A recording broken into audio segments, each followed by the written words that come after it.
Voice clear గా ఉంది madam. ఉంది సార్. Okay masters. ఓం గురుభ్యో నమః. రమేష్ పత్రిజీ గారికి మరియు డాక్టర్ జీకే గారికి మరియు హాస్టల్ మాస్టర్స్ అందరికీ కూడా నా ఆత్మ ప్రణామాలండి. అదేవిధంగా ఈ జూమ్ లో పార్టిసిపేట్ చేసినటువంటి వారికి మరియు యూట్యూబ్ లో చూస్తున్నటువంటి వాళ్ళందరికీ కూడా నా ఆత్మ ప్రణామాలు. నా పేరు రామకృష్ణ ప్రసాద్ అండి, ఒంగోలు నుంచి వచ్చాను.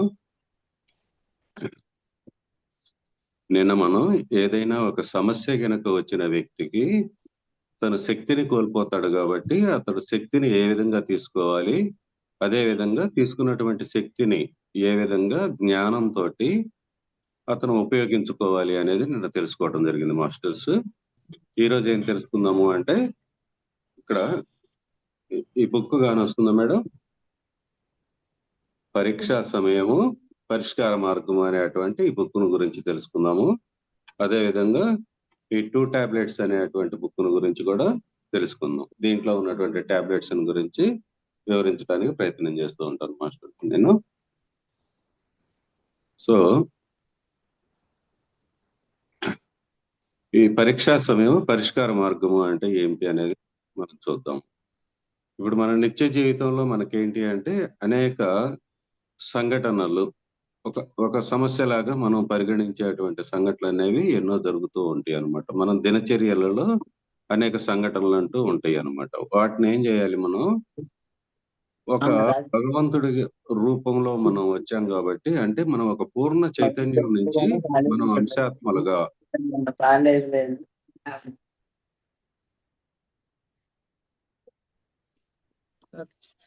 పూర్ణ చైతన్యం నుంచి మనం అంశాత్మలుగా విడబడి వచ్చినటువంటి వాళ్ళం. అంటే ఒక భగవంతుడి నుంచి అంశాత్మలుగా మనం వచ్చిన వాళ్ళం కాబట్టి, మనం ఒక భగవంతుడి స్థాయిలో గనక ప్రతి సమస్యను చూసేటట్లయితే చాలా సింపుల్ గా అయిపోతుంటుంది. కానీ మనం ఈ భూమి మీదకి వచ్చిన తర్వాత మన మనోమయ శరీరంలో ఎక్కువగా నివసిస్తూ ఉంటాం అనమాట.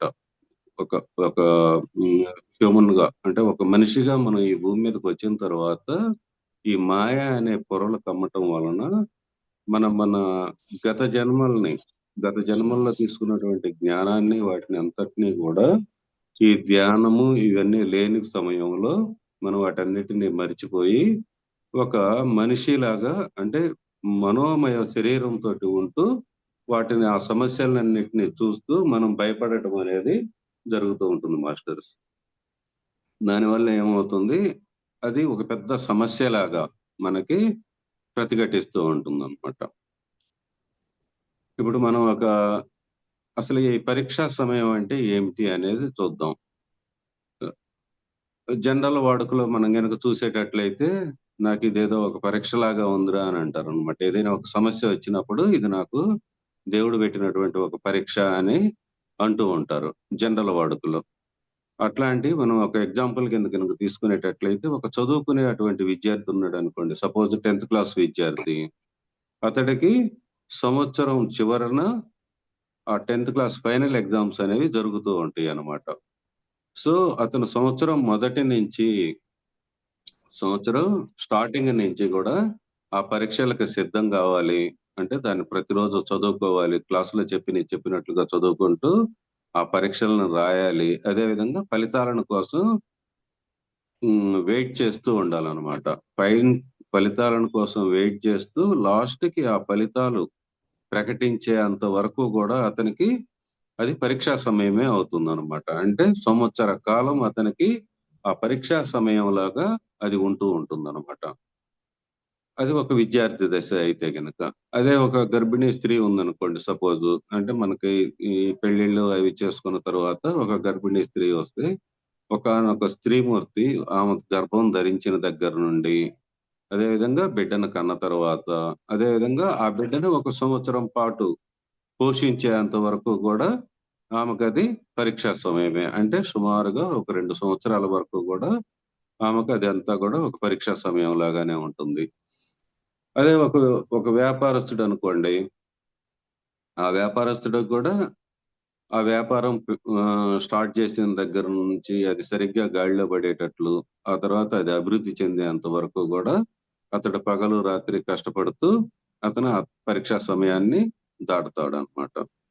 సో ఈ విధంగా ఒక రైతులను చూసినా ఎవరిని చూసినా గానీ అదంతా కూడా వాళ్ళకి ఒక పరీక్షా సమయం లాగా ఉంటుందన్నమాట. మనం ఇట్లాంటి ఈ పరీక్షా సమయాలని ఒక భగవంతుడి స్థాయిలో కాకుండా ఎప్పుడైతే సామాన్య మానవుడిగా వాటిని ఎదుర్కోవటానికి సిద్ధపడినప్పుడే ఎంతో మనం మానసిక ఒత్తిడికి అనేది గురవుతూ ఉంటాం అన్నమాట. అందువల్లనే మనకి ఈ సైకోసోమాటిక్ డిసీజెస్ అనేవి రావటం జరుగుతుంది. సో ఈ మనకి ఇంతకు ముందు కూడా మనం చెప్పుకున్నాం నిన్నటి క్లాసులో. ప్రతి ఒక్క సమస్య కూడా లేకపోతే అనారోగ్యపు సమస్య కూడా ఈ సైకోసోమాటిక్ డిసీజెస్ కే సంబంధించినవి. అంటే ఈ మానసిక సమస్యలే అది మనసు నుంచి వచ్చే సమస్యలు లేకపోతే ఆ ఆలోచనలే శరీరం మీదకి వ్యాధుల రూపేణా వస్తాయి అని చెప్పేసి మనం తెలుసుకున్నాం మాస్టర్స్ లాస్ట్ టైం కూడా. అదే విధంగా ఈ మానవ జీవన విధానంలో ఈ పరీక్షా సమయాలు అనేవి అందరికీ ఉంటాయి. అంటే ఈ సమస్యలు అనేవి అందరికీ ఉంటాయి అన్నమాట. వాటిని మనం ఆనందంగా ఎప్పుడైతే అనుభవిస్తామో లేకపోతే మానసిక ఉల్లాసంతో ఎప్పుడైతే వాటిని అనుభవిస్తామో అప్పుడు వాటిని సరిగ్గా మనం ఫుల్ఫిల్ చేసుకోగలుగుతాం. మరి అప్పుడు సరిగ్గా ఫుల్ఫిల్ చేసుకోవాలి అంటే మనకేం కావాలి? ఒక ధ్యానం చేసి ఆ సమస్య యొక్క మూలాలను తెలుసుకోగలిగి ఆ విధంగా మన మూడవ నేత్రాన్ని ఓపెన్ చేసుకొని దాని ద్వారా మనం ఎప్పుడైతే చూడగలుగుతామో ఆ సమస్య మనకు చాలా చిన్నదిగా కనపడుతుందన్నమాట. మరి ఎందుకు అందరికీ కూడా ఈ మూడో నేత్రం ఎందుకు ఓపెన్ కావట్లేదు అని అంటే చిన్న పిల్లల్లాగా ఉన్నప్పుడు మనకన్నీ కూడా ఆ మూడో నేత్రం అనేది ఓపెన్ లోనే ఉంటుంది. కానీ మనం పెద్ద అయిన తర్వాత ఒక 5-6 సంవత్సరాలు దాటిన దగ్గర నుండి ఈ సమాజంలో ఉండే అటువంటి ఈ లిమిటింగ్ బిలీఫ్స్ గానీ మన తల్లిదండ్రుల నుంచి వచ్చేటువంటి ఆలోచన విధానం వలన గానీ వీటన్నిటి వలన కూడా చిన్నగా థర్డ్ ఐ అనేది క్లోజ్ అవటం అనేది జరుగుతుంది అనమాట. ఆ విధంగా మన ప్రాణశక్తిని కూడా మనం తక్కువ శక్తిని తీసుకోవటం వలన కూడా థర్డ్ ఐ అనేది క్లోజ్ అవుతుంది.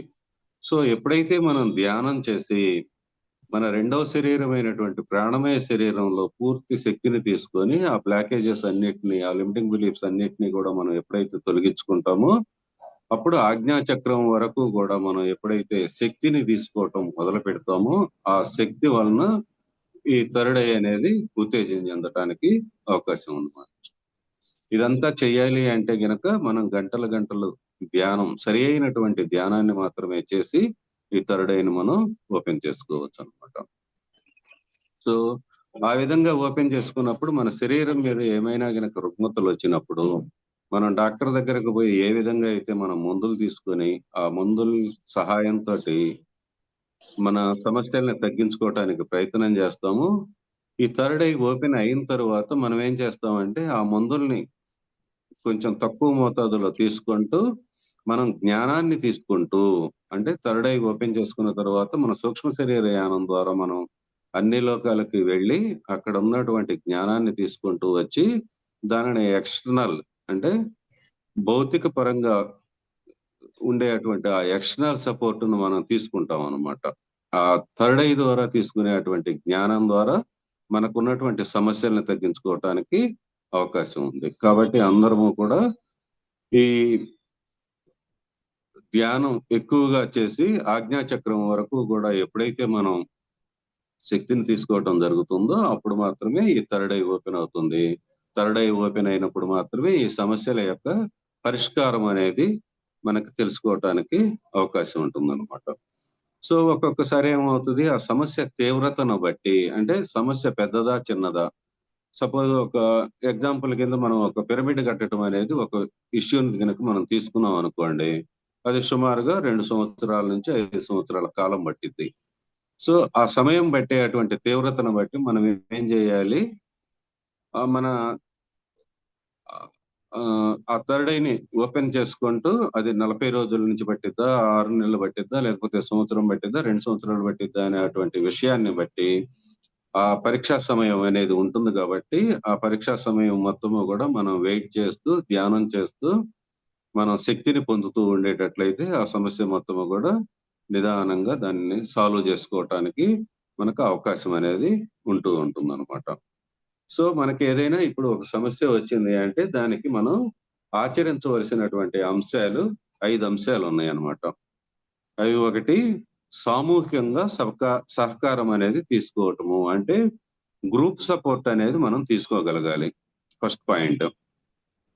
సెకండ్ పాయింట్ ఏంటి అంటే మనం భయంతో ఉండకూడదు. భయాన్ని మనం పోరాడి ఆ భయాన్ని మనం జయించగలగాలన్నమాట. మూడో పాయింట్ ఏందంటే కోయిన్సిడెంట్స్ ద్వారా వచ్చేటువంటి విషయాలను మనం గమనిస్తూ ఉండగలగాలి. నాలుగవ అంశం ఏమిటి అంటే పట్టు విడవరాదు. అంటే నెవర్ గివ్ అప్ అని అంటారన్నమాట. మనం ఒక సమస్య మీద కూర్చున్నాము అంటే ఆ సమస్య మొత్తము కూడా క్లోజ్ అయ్యేంత వరకు కూడా మన పట్టుని విడవకూడదన్నమాట. అంటే దాని నుంచి మనం డీవియేట్ కాకూడదన్నమాట. నెవర్ గివ్ అప్ అంటారు దాన్ని. సో ఐదవది ఏమిటి అంటే మనం ధ్యానం చేయటము, మన ధ్యాన అనుభవాలను గ్రహించటము అనే అటువంటి 5 అంశాల ద్వారా మనం ఆ సమస్యలో ఉండేటువంటి ఇబ్బందిని లేకపోతే ఆ సమస్య నుంచి మనం గట్టెక్కటానికి అవకాశం ఉంటుంది. వీటినే ఏమంటారు అంటే 5.1 ఫార్ములా అని చెప్పేసి అంటారనమాట. ఓకే మాస్టర్స్, దీని గురించి కొంచెం విస్తృతంగా అంటే విపులంగా తెలుసుకుందాం మనం. అంటే సామూహిక సహకారము అంటే గ్రూప్ మెడిటేషన్ అనేది లేకపోతే గ్రూప్ సపోర్ట్ అనేది మనం తీసుకోవాలి అని చెప్పేసి చెప్పుకుంటున్నాం. అంటే ఇప్పుడు గ్రూప్ సపోర్ట్ అంటే ఏంటి? సపోజ్ ఇందాక మనం ఒక విద్యార్థి విషయాన్ని ఎగ్జాంపుల్ కింద తీసుకున్నాము. ఒక విద్యార్థి కనుక ఎగ్జామ్ లో 10వ తరగతి ఫస్ట్ క్లాస్ లో పాస్ అయ్యాడు అనుకోండి, ఎవరెవరికి ఆనందంగా ఉంటుంది? ఆ విద్యార్థికి ఆనందంగా ఉంటుంది, స్కూల్ మేనేజ్మెంట్ కి, స్కూల్లో ఉన్న చదువుకుంటున్నటువంటి ఇతర పిల్లలకి ఆనందంగా ఉంటుంది. అదే విధంగా అతని తల్లిదండ్రులకి, తోబుట్టువులకి అందరికీ కూడా ఆనందంగా ఉంటుంది. కాబట్టి వీళ్ళందరూ గనక ఒక గ్రూప్ గా కూర్చొని గనక మెడిటేషన్ గనక చేసుకోగలిగేటట్లయితే, వీళ్ళందరూ ఒక గ్రూప్ లో కూర్చొని మెడిటేషన్ గనక చేసుకుంటూ ఉండేటట్లయితే ఆ విద్యార్థికి శక్తిని ఇచ్చిన వాళ్ళు అవుతారు. ఏదైనా మనకు ఒక సమస్య వచ్చేటట్లయితే ఫస్ట్ మనం కోల్పోయేది ఏంటి? శక్తిని కోల్పోతాము. ఆ శక్తిని పొందటానికి మనం లాస్ట్ టైం మార్గాలు ఏంటి అనేది చెప్పుకున్నాం. అందులో ఈ గ్రూప్ మెడిటేషన్ అంటే సామూహిక ధ్యానము గురించి కూడా మనం చెప్పుకోవటం జరిగింది. ఎప్పుడైతే ఈ సామూహిక ధ్యానాన్ని గనక చేయటం మొదలు పెట్టామో ఆ వ్యక్తి తీసుకోవలసినటువంటి ఆ శక్తి అంతా కూడా ఈ గ్రూప్ మెడిటేషన్ ద్వారా అతనికి పంపించటం అనేది జరుగుతుంది. అతను కూడా శక్తివంతుడు అవటానికి అవకాశం ఉంది. అదే ఒక అనారోగ్యంతో ఉన్నటువంటి వ్యక్తి అయితే గనక ఈ తీసుకున్నటువంటి శక్తి ద్వారా తన అనారోగ్యాన్ని తగ్గించుకోవటానికి కూడా అవకాశం ఉందన్నమాట. ఈ విధంగా ఇది మొదటి సూత్రం అన్నమాట. సో మనం ఇంతకు ముందు కూడా చెప్పుకున్నాం, గ్రూప్ మెడిటేషన్ వల్ల ఏమవుతుంది? 3 శక్తి ఎంతగా మనం పొందగలుగుతాం గ్రూప్ మెడిటేషన్ ద్వారా. అదే విధంగా ఈ గ్రూప్ మెడిటేషన్ లో ఏమిటి అంటే మనకి 2 అంశాలు ఉంటాయి అన్నమాట. అదేమిటి? సామూహికంగా ధ్యానం చేయటం ఒకటైతే, రెండవది ఏంటి? ఆ సామూహికంగా ఉండేటువంటి పనిని అందరూ కలిసి పంచుకోవటం అనేది కూడా ఉంటుంది. సపోజ్ మన ఇంట్లో ఒక శుభకార్యం జరుగుతుంది అనుకోండి. ఆ శుభకార్యం మొత్తం నేను ఒక్కడనే చేయాలి అని అనుకుంటే ఆ ఇంటి పెద్ద కుదరదు. అట్లా కాకుండా సపోజ్ ఒకళ్ళకి తోరణాలు కట్టడానికి, ఇంకొకళ్ళకి పూలు కట్టడానికి, ఇంకొకళ్ళకి గెస్టులను ఇన్వైట్ చేయటానికి, ఇంకొకళ్ళు అసలు గెస్టులు ఎవరెవరు వస్తున్నారు, ఎవరెవరు రావట్లేదు, భోజనాలు సరిగ్గా ఉన్నాయా లేవా, ఇవన్నీ ఈ విధంగా మనం గనక వర్క్ ని గనక డిస్ట్రిబ్యూట్ గనక చేసుకునేటట్లయితే ఆ ఇంటి పెద్దకి ఏమవుతుంది? ఆ సమస్య నుంచి కొంత ఉపశమనం అనేది జరుగుతుంది అనమాట. ఇక్కడ సమస్య ఏంటి? అందరినీ కూడా సంతోష పెట్టడం అనేటువంటిది ఒక విషయంగా ఉంది. ఆ విషయాన్ని అతను ఫుల్ఫిల్ చేసుకోగలుగుతాడు. ఎప్పుడైతే సామూహికంగా గనక ఉండి వాళ్ళు ధ్యానాన్ని గనక చేసుకొని ఆ పనిని గనక డిస్ట్రిబ్యూట్ గనక చేసేటట్లయితే ఆ ఇంట్లో ఉన్నటువంటి సభ్యులందరికీ గాని లేకపోతే తన రిలేటివ్స్ గాని ఎప్పుడైతే ఆ సమస్యని లేకపోతే ఆ విషయాన్ని డిస్ట్రిబ్యూట్ చేయగలుగుతాడో అప్పుడు తాను ఆ విషయం నుంచి లేకపోతే ఆ సమస్య నుంచి తొందరగా బయటపడటానికి అవకాశం ఉంది అని చెప్పేసి మనం తెలుసుకోగలుగుతాం. అప్పుడు ఏమవుతుంది అంటే ఆయన ఆనందంగా అన్ని పనుల్ని చేసుకోగలుగుతాడు, కంప్లీట్ చేయగలుగుతాడు అనమాట ఆ పనిని. సో ఇది మొదటి అంశం. రెండవ అంశం ఏమిటి? భయంతో పోరాడటం. అంటే మనం ఏ పనిని చేయాలన్నా కూడా ముందు భయపడతాం అన్నమాట. అంటే ఈ పనిని నేను చేయగలనా? చేయలేనా? హ్మ్. నాకు ఆ శక్తి ఉందా? లేదా? ఈ విధంగా మనం భయపడుతూ ఉంటాం. ఆ కారణం ఏమిటి? మన గత జన్మల్లో ఉండేటువంటి అనుభవాలు, ఆ అనుభవాలన్నీ గూడా అవి మనకు తెలియకుండానే మనకి ఈ జన్మలో గూడా క్యారీ ఫార్వర్డ్ అవుతూ ఉంటాయన్నమాట. సో, ఇక్కడ భయాలనేవి గూడా 4 రకాలుగా ఉన్నాయని జెప్పేసి ముందు ముందు క్లాసుల్లో తెలుసుకుంటాం వాటిని గురించి విపులంగా. ఆ భయాలను గురించి ఎప్పుడైతే మనం భయపడుతూ ఉన్నామో, దాని యొక్క మూలం ఏమిటి అని గనక మనం తెలుసుకొని, దాని మీద గనక మనం వర్కౌట్ చేసుకొని, అదే విధంగా మనం ధ్యానాన్ని గనక చేస్తూ ఉండేటట్లయితే, వ్యక్తిగత ధ్యానాన్ని చేస్తూ, ఆ భయం నుంచి మనం ఓవర్‌కమ్ కాగలగాలనమాట. మన నెగెటివ్ థాట్స్ అనేవి ఉంటాయి గాబట్టి, ఆ థాట్స్ నుంచి మనం ఈ ధ్యానంలో కూర్చున్నప్పుడు మనం దాని నుంచి బయటికి రావటానికి అవకాశం ఉంటుందనమాట. హ్మ్. జనరల్‌గా మనం దైవత్వంతో కూడుకున్నప్పుడు మనకి ఈ భయాలన్నీ ఏమి ఉండవు గాబట్టి, మనం మనోమయ శరీరంలో ఉంటూ మనం చేస్తూ ఉన్నాం గాబట్టి ఈ కార్యక్రమాలన్నీ గూడా, సో, మన మనస్సుని జయించగలిగితే అంటే ఆ భయం నుంచి మనం గనక జయించగలగాలి అనేటట్లయితే మనకు ధ్యానం ఒకటే శరణ్యము. కాబట్టి మనం ధ్యానం చేసి ఆ సమస్యల నుంచి మనం బయటికి రావటానికి అవకాశం ఉంది. ధ్యానం చేస్తే జ్ఞానం వస్తుంది. ఆ జ్ఞానం ద్వారా మనం ఆ సమస్య నుంచి బయటికి రావటానికి కూడా అవకాశం ఉంది. అదే విధంగా కోయిన్సిడెంట్స్ అనేది మూడవ విషయం. అంటే మూడవ అంశం అన్నమాట. ఈ సమస్యకి లేదా ఈ పరీక్షా సమయాన్ని మనం ఏ విధంగా దాటాలి అనంటే, మొట్టమొదటిదొచ్చేటప్పటికేమిటి, సామూహికంగా మనం సహకారం తీసుకోవాలి. గ్రూప్ సపోర్ట్ తీసుకోవాలి. రెండవది మనలో ఉండేటువంటి భయాలను మనం విడనాడాలి. లేకపోతే ఆ భయాలను జయించేట్లుగా మనం జ్ఞానాన్ని తీసుకోవాలి. అదేవిధంగా ధ్యానాన్ని చేయటం ద్వారా మనం ఆ సమస్య నుంచి బయటికి వస్తామని జెప్పేసి 2 పాయింట్లు తెలుసుకున్నాము. మూడో పాయింట్ వచ్చేటప్పటికి కోయిన్సిడెంట్స్. కోయిన్సిడెంట్స్ అంటే ఏమిటి? మనం ముందుగా అనుకోకుండా అకస్మాత్తుగా జరిగేటువంటి సంఘటనలు.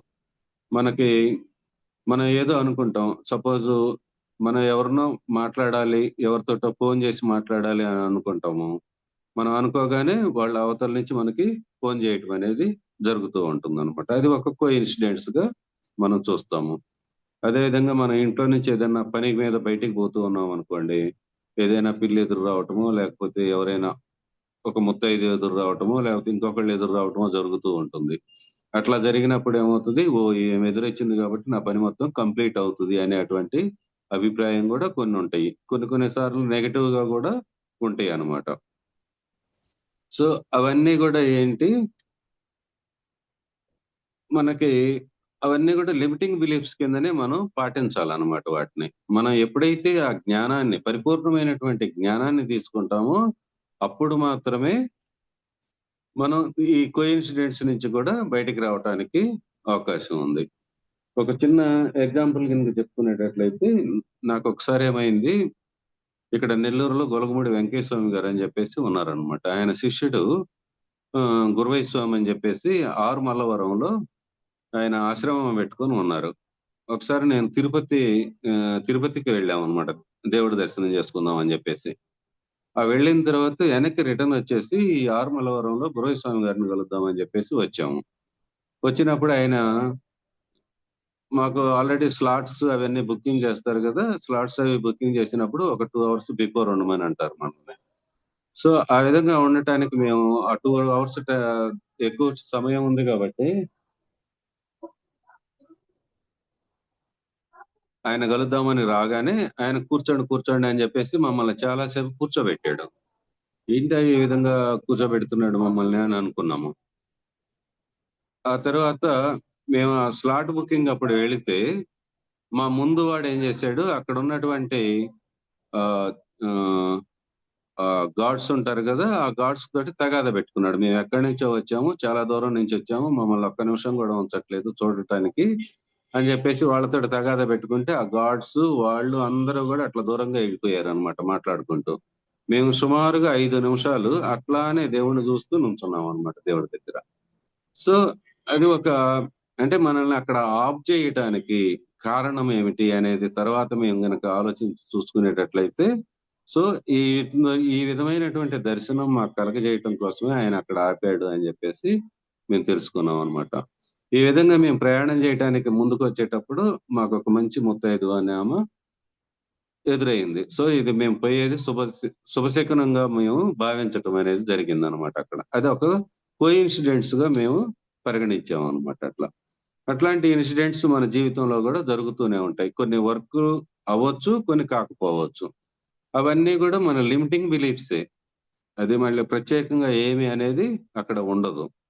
ఆ లిమిటింగ్ బిలీఫ్స్ నుంచి కూడా మనం ఎప్పుడైతే ధ్యానం చేసి జ్ఞానాన్ని పొందుతామో వాటి నుంచి కూడా మనం బయటపడటానికి, ఈ కోయిన్సిడెంట్స్ నుంచి కూడా బయటపడటానికి అవకాశం ఉంది.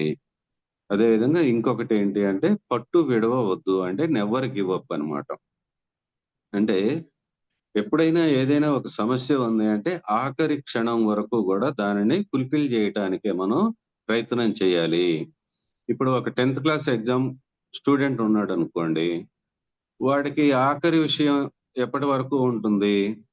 అతడు సంవత్సరం ఫస్ట్ నుంచి చదువుకుంటూ లాస్ట్ ఎగ్జామ్ ఎప్పటి వరకు అయితే రాస్తాడో అప్పటి వరకు కూడా అతడి యొక్క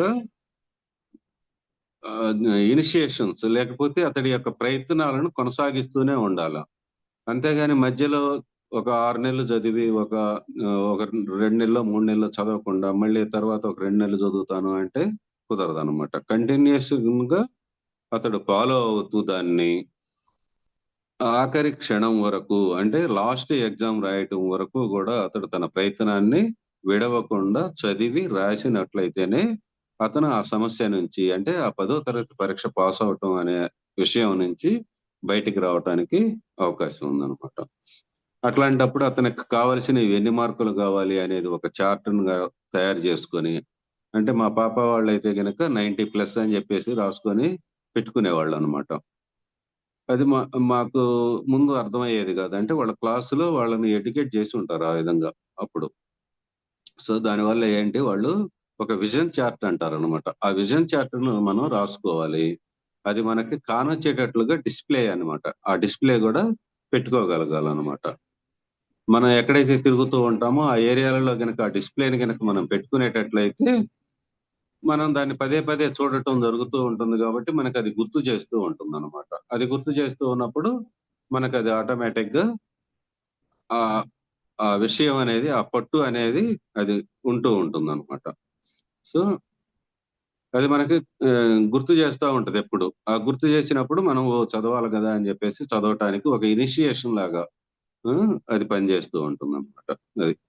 సో, ఈ విధంగా చేసేటప్పుడు ఏందంటే, మనకులో ఉండేటువంటి ఆ ఇన్నర్ క్వాలిటీస్ ఏయైతే ఉన్నాయో అవన్నీ గూడా ఆహ్, అభివృద్ధి చెందటానికి అవకాశం ఉంటుంది. అవన్నీ అభివృద్ధి చెందాలి అంటే మనం తప్పనిసరిగా మళ్ళీ ఈ ధ్యానము ఇట్లాంటివి చేసి మనం బయటికి రావటానికి అవకాశం ఉంది.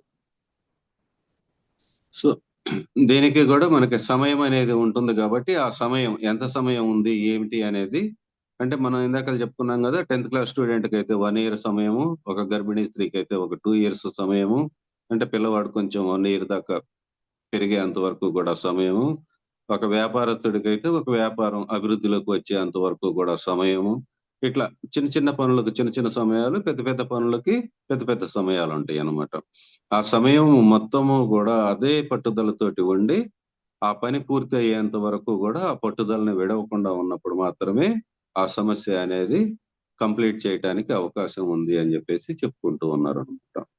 సో, ఆ విధంగా మనం ఎప్పుడైతే ఉంటామో, మనం ఏమవుతది అంటే, మనం మానసికంగా గూడా మన మానసిక తరంగాలని అంటే, మనసు ద్వారా ఒక తరంగం ఈ పని అయిపోతుంది అన్నట్లుగా భావనతోటి ఉంటూ ఉంటాం కాబట్టి, ఆ భావనలే మనకి వస్తు రూపేణా లేకపోతే ఆ పని కంప్లీట్ అయ్యేటట్లుగా మనకు సహాయం అనేది చేస్తూ ఉంటుందనమాట.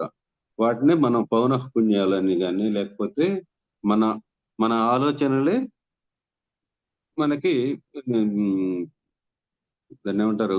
మన ఆలోచనలే మనకు కార్యరూపం అనేది దాల్చడం అనేది జరుగుతూ ఉంటుందనమాట. సో, మనం అదే ఆలోచనలో ఆ పని కంప్లీట్ అయింది అన్న ఆలోచనతోటి ఎప్పుడైతే ఉంటామో అప్పుడు మాత్రమే ఆలోచన ఉండాలి, ఆచరణ కూడా ఉండాలన్నమాట. ఈ 2 ఉన్నప్పుడే ఆ కార్యం అనేది కంప్లీట్ అవ్వటానికి, అంటే సపోజ్ మనం ఒక పెళ్ళిని తీసుకున్నాం అనుకోండి, ఒక శుభకార్యం అనేది. ఇది ఆనందంగాను అన్ని అందరూ వస్తారు అని జెప్పేసి ఒక ఆలోచన జేసి, ఆ ఆలోచన ప్రకారంగా మనం ఒక 6 నెలల ముందు నుంచో, లేకపోతే ఒక 3 నెలల ముందు నుంచో మొదలుపెడతాం. కళ్యాణ మండపం బుకింగ్‌ల కాడ నుంచి బట్టలు కొనటము, గోల్డ్ కొనటము ఇట్లాంటియన్నీ జేసుకుంటూ వస్తాం. మొట్టమొదట వరుడిని వెతుకులాడటం అన్నమాట. వరుడు లేదా వధువు. మనకు కావాల్సినటువంటి క్వాలిటీస్ ఉన్నటువంటి వ్యక్తులను ఆహ్, మనం వెతుకులాడటము. ఆ విధంగా ఎప్పుడైతే చేయటం మొదలుపెట్టిద్దో ఈ 6 నెలలు, సంవత్సరము చేసినప్పుడు అదే భావనతోటి ఎప్పుడైతే మనం ఉండటమో, అప్పుడు ఆటోమేటిక్‌గా ఈ కార్యక్రమం అనేది కంప్లీట్ అవుతది. సుఖంగాను, సంతోషంగాను కంప్లీట్ అవుతదనమాట. అదే మానసిక భావాలే ఏమవుతాయి, కార్యరూపం అనేది అక్కడ దాల్చటం అనేది జరిగింది. సో, ఐదవ పాయింట్ ఏమిటి అంటే ధ్యానము చేయటము, అదే విధంగా ధ్యాన అనుభవాలని గమనించటం అనమాట. ఎప్పుడైతే మనం శాకాహారాన్ని పాటిస్తూ మనం గనక ధ్యానం చేస్తామో, అప్పుడు మన ఆజ్ఞా చక్రం వరకు గూడా ఎప్పుడైతే మనం శక్తిని పొందుతామో, అప్పుడు మాత్రమే ఈ థర్డ్ ఐ అనేది ఓపెన్ అవ్వటము, మనకి ధ్యాన అనుభవాలనేవి రావటము. అంతకుముందు గూడా ఈ స్థూల శరీరం మీద, సూక్ష్మ శరీరం మీద, ప్లస్ మనోమయ శరీరం మీద, విజ్ఞానమయ శరీరం మీద గూడా ఆహ్, బా అనుభవాలనేవి వస్తూ ఉంటాయి. వాటన్నింటిని ఓవర్‌కమ్ చేసుకుంటూ ఎప్పుడైతే మనం ఆనందమయ శరీరం నుంచి, ఆ తర్వాత ఈ ఆజ్ఞా చక్రం వరకు గూడా శక్తిని తీసుకుంటామో, అప్పుడు ఈ ధ్యానానుభవాలన్నీ గూడా మనకు గుర్తుండటము, ఆ ధ్యానానుభవాలను గనక మనం పాటిస్తూ పోయేటట్లయితే గూడా, ఈ సమస్య నుంచి మనం బయటికి రావటానికి అవకాశం ఉంటదనమాట. సో, ఇవన్నీ గూడా ఈ థర్డ్ ఐ అనేది ఏమిటి అంటే, ఇప్పుడు సపోజ్ ఒక బస్సు గాని, ఒక కారు గాని ఉందనుకోండి. అది స్టీరింగ్ లాంటిదనమాట. ఈ థర్డ్ ఐ అనేది మనకి. సో, ఎప్పుడైతే మనం ఈ స్టీరింగ్‌ని ఎటు కావాల్సిన డైరెక్షన్‌లోకి తిప్పుకుంటామో, ఆ డైరెక్షన్‌లోనే మనం వెళ్ళటానికి అవకాశం ఉంది. సో, ఈ థర్డ్ ఐ ఎప్పుడైతే మనం ఓపెన్ చేసుకుంటామో, మనకు కావాల్సినటువంటి డైరెక్షన్‌లో మనం ఆ సమస్యల నుంచి గాని, లేకపోతే మన విషయాల నుంచి గాని మనం బయటపడటానికి అవకాశం ఉంది. సో, మన అంతరాత్మ ప్రబోధం ప్రకారం గూడా ఈ థర్డ్ ఐ అనేది మనకి ఉపయోగపడుతూ ఉంటుందనమాట. సో, ఈ 5 పద్ధతుల ద్వారా ఏమేమిటి సామూహికంగా సహకారం తీసుకోవాలి. ఇప్పుడు ఎగ్జాంపుల్ కింద ఈ గ్రూప్‌నే గనక మనం తీసుకున్నాం అనుకోండి. ఇదంతా గూడా సామూహికంగా చేసేటువంటి హ్మ్. ఒక విషయం అనమాట. అంటే మనం 41 డేస్ పెట్టాలి అని జెప్పేసి ఒక కోరిక అనేది ఒకళ్ళకొచ్చింది. దానిని వాళ్ళేం జేశారు, ఆ గ్రూప్‌లో షేర్ చేసుకున్నారు. దానికి గాను కొంతమంది వీళ్ళందరికీ ఈ గ్రూప్‌లో వచ్చేటువంటి సభ్యులందరికీ కాల్ జేయటం జరుగుతుంది ఒకళ్ళు. కొంతమంది ఏమన్నా ఈ టెక్నికల్ సపోర్ట్ ఇవ్వటం జరుగుతుంది. కొంతమంది దీనికి కావాల్సినటువంటి ఫైనాన్స్‌ని ఏర్పాటు చేయటం జరుగుతుంది. ఈ విధంగా సామూహికంగా ఎప్పుడైతే ఆ వర్క్‌ని డిస్ట్రిబ్యూట్ చేయగలిగిందో ఆమె, అప్పుడు ఆటోమేటిక్‌గా ఏమవుతుంది, ఆమె ఆనందంగా ఉంది. మనల్నందరినీ గూడా ఆనందంగా ఉంచింది. ఇట్లా మాస్టర్స్‌ని పిలిపించే వాళ్ళు ఒకళ్ళుంటారు. ఇట్లా ఆ వర్క్‌ని ఎప్పుడైతే మనం డిస్ట్రిబ్యూట్ చేసుకోగలిగామో, ఆ గ్రూప్ సపోర్ట్ అనేది ఎప్పుడైతే మనం తీసుకున్నామో, అప్పుడు అందరము గూడా ఆనందాన్ని ఆ వర్క్ నుంచి ఆనందాన్ని పొందటం అనేది జరుగుతూ ఉందనమాట. ఆ విధంగా సామూహిక సహకారం ఒకటి తీసుకోవాలి. అదే విధంగా భయం నుంచి బయటికి రాగలగాలనమాట. భయపడకూడదు ఎప్పుడు గూడా. మనం చేసేటువంటి పనిని గురించి. ఎప్పుడు భయపడకుండా ఉంటాము, మనం జ్ఞానం తీసుకున్నప్పుడు మాత్రమే భయపడకుండా ఉంటాము. ఆ జ్ఞానాన్ని రావాలి అంటే, మనం ధ్యానం చేసి జ్ఞానాన్ని పొందాలనమాట. అదే విధంగా సజ్జన సాంగత్యము, స్వాధ్యాయము ఇవన్నీ ఉన్నాయి గదా! వాటిని గూడా మనం సపోర్ట్ తీసుకొని చేసుకోగలగాలి. అదే విధంగా కోయిన్సిడెంట్స్ పట్టు విడవరాదు అనేది అంటే నెవర్ గివ్ అప్ అనేది ఈ ధ్యానం చేస్తూ మన ధ్యాన అనుభవాలలో ఆ సమస్య యొక్క పరిష్కారాన్ని గురించి కూడా మనం తెలుసుకోగలగటం ద్వారా అదే విధంగా శుద్ధ శాకాహారాన్ని తీసుకోవటము. శుద్ధ శాకాహారాన్ని గూడా ఇష్టమైన దాన్నే తీసుకోవాలి.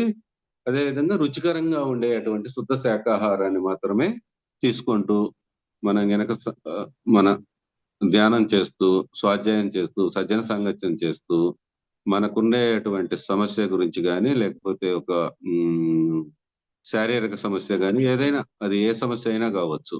ఆ సమస్య నుంచి మనం బయటపడటానికి ఈ 5 అంశాలని మనం పాటిస్తూ మనం ఆ సమస్య నుంచి బయటపడటానికి అవకాశం ఉంది మాస్టర్స్.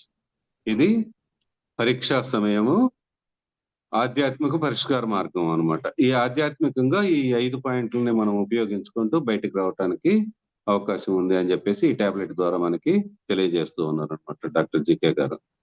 అది ఈ పుస్తకంలో ఈ విధంగా ఉంటుందన్నమాట అది బుక్.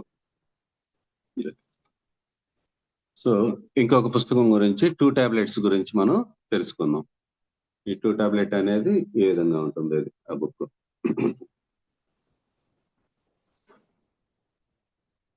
ఏమన్నా అర్థమైందా మాస్టర్స్ ఇది చెప్పింది? అర్థమైంది సార్.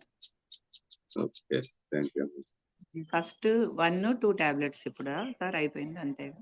ఫస్ట్ వచ్చేటప్పటికి ఏంటంటే ఈ విశ్వశక్తి లేకపోతే సూర్యుడు అంటే ఏదైనా ఈ ఈ విశ్వంలో ఒక్కటిగా ఉండేదానండి అది ఫస్ట్ టాబ్లెట్ అంటారు అనమాట.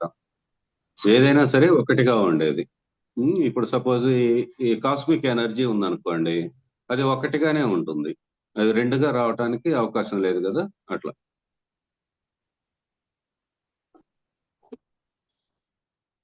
దానిని ఫస్ట్ టాబ్లెట్ అంటారు. సెకండ్ టాబ్లెట్ ఏంటి, మనం ఒక పూర్ణాత్మ నుండి అంశాత్మలుగా విడబడ్డాము. అప్పుడు అక్కడ ఒకటి ద్వంద్వత్వంలోకి రావటం అనేది జరిగింది అన్నమాట. అంటే అది 2 టాబ్లెట్ కింద మనం పరిగణిస్తూ ఉంటాము. ఏకత్వం నుంచి ద్వంద్వత్వానికి ఎప్పుడైతే మనం వచ్చామో అప్పుడు మనకి ఏమవుతుంది అంటే ఈ మంచి చెడు అంటే ఏమిటి, పెద్ద తప్పు చిన్న తప్పు అని, తెర ముందు తెర వెనుక అని, అదృష్టము దురదృష్టము అని, ఇట్లా పగలు రాత్రి ఇట్లా ద్వంద్వాలు అనేవి రావటం అనేది మనకి ఏర్పాటు అవుతాయి అన్నమాట. ఆ ద్వంద్వత్వం నుంచి మనం ఎలా బయటికి రావాలి అనేది, అసలు ఈ ద్వంద్వాలు అంటే ఏమిటి, ఇవన్నీ కూడా ఈ 2 టాబ్లెట్ అనేది చెప్తూ ఉంటుంది అనమాట. ఎప్పుడైతే మనం ఒక చిన్న పిల్లవాడిగా ఉంటాం అనుకోండి, వాడు అప్పటిదాకా తల్లి ఒడిలో ఉంటాడు. వాడికి ఏమవుతుంది, చిన్నగా పాకటం మొదలు పెడతాడు అనమాట అప్పుడప్పుడే. ఆ పాకటం నుంచి చిన్నగా ఎప్పుడైతే ఆ పాకటం నుంచి కొంచెం ముందుకు రావటం మొదలు పెట్టాడు అనుకోండి, లేచి కూర్చోవటం దాకా వచ్చాడు అనుకోండి, అప్పుడు ఏమవుతుంది, ఇదేంటి అదేంటి అని అన్ని కూడా చూడటం మొదలు పెడతాడు అనమాట. అంటే అప్పటిదాకా తల్లి దగ్గర ఉన్నటువంటి వ్యక్తి లేకపోతే ఆ పిల్లవాడు ఆ శిష్యుడు శిశువు ఎప్పుడైతే మనకి బయటికి రావటం అంటే తల్లి ఒడి నుంచి బయటికి రావటం మొదలు పెట్టాడో అప్పుడు అన్నిటినీ పట్టుకోవటము, వాటి యొక్క స్పర్శను చూడటము, ఇవన్నీ కూడా ద్వంద్వత్వంలోకి రావటం అనేది జరుగుతుంది అనమాట. ఆ విధంగా చేసే అటువంటి ప్రయత్నంలో ఎదురయ్యాయి ఈ 2 టాబ్లెట్స్ అనేది మనం చెప్పుకుంటూ ఉంటాం అనమాట. అంటే నిత్య జీవితంలో మనం ఎదుర్కోవటంలో భాగంగా అనేక సంఘటనలు ఈ ద్వంద్వత్వం అనేది ఉంటూ ఉంటుంది. ఈ ద్వంద్వత్వం ఉన్నప్పుడు ఒక భగవంతుడి స్థాయిలో ఉన్నటువంటి వ్యక్తి ఏ విధంగా ప్రవర్తిస్తాడు, అదే విధంగా మనం అంటే ఈ మనుష్య ఈ మనోమయ శరీరంలో ఉండేటువంటి వ్యక్తి ఏ విధంగా ప్రవర్తిస్తాడు అనేది ఇక్కడ మనం తెలుసుకుంటూ ఉంటాం అన్నమాట. ఇందులో మొట్టమొదటిగా మనం ఏం చెప్పుకోవచ్చు అంటే ఒక ఆల్కహాలిక్ స్టాటిస్టిక్ అనేటువంటిది ఒక టాబ్లెట్ ఒకటి ఉందన్నమాట. అంటే ఆల్కహాలిక్ అంటే ఏంటి, ఇప్పుడు మనకు తెలుసు, ఎవరైనా కానీ ఒక ఒక మత్తు పదార్థాన్ని కనుక ఎక్కువగా తీసుకున్నటువంటి వ్యక్తి ఎలా ఉంటాడు, మత్తుగా దానిని తీసుకొని కదలకుండా పండుకొని ఉంటాడు అనమాట. అంటే ఒకే విషయానికి వాడు బానిస అయ్యి పదే తనకి ఆ మొత్తే కావాలి అనే అటువంటి విషయంలో అతను ఉండిపోతూ ఉంటాడు అనమాట. అదే ఒక హోలిస్టిక్ అంటే ఏమిటి అంటే ఒకే విషయం అన్ని పనులని కూడా సమానంగా చేసుకుంటూ పోయేటువంటి వ్యక్తిని హోలిస్టిక్ అని అంటాం అనమాట. ఇప్పుడు ఆల్కహాలిక్ అంటే ఏంటి, మనం ఏదైనా ఒక పనిని ఆ పని నుంచి ఒక ఆనందం వస్తుంది అని కనుక మనకి ఎప్పుడైతే తెలిసిందో దానికే బానిసలాగా అదే పనిని పదే చేస్తూ అదే పనిలో ఉండిపోతూ ఉంటాం అనమాట. వాళ్ళందరినీ కూడా ఆల్కహాలిక్లు అని అంటారు. ఎగ్జాంపుల్ కింద మనం కనుక ఈ ఆధ్యాత్మికతలకు మనం ఫస్ట్ గా వచ్చినప్పుడు అంటే మనం ప్రాపంచికం నుంచి ఎప్పుడైతే మనం ఆధ్యాత్మికతలకు వస్తామో అప్పుడు మనందరము కూడా ఆల్కహాలిక్ స్టేజ్ లోనే ఉంటాం అనమాట. చూడండి మనకు పత్రిజీ గారు కూడా గంటలు ధ్యానం చేయమంటారు ఉంటారు అనమాట.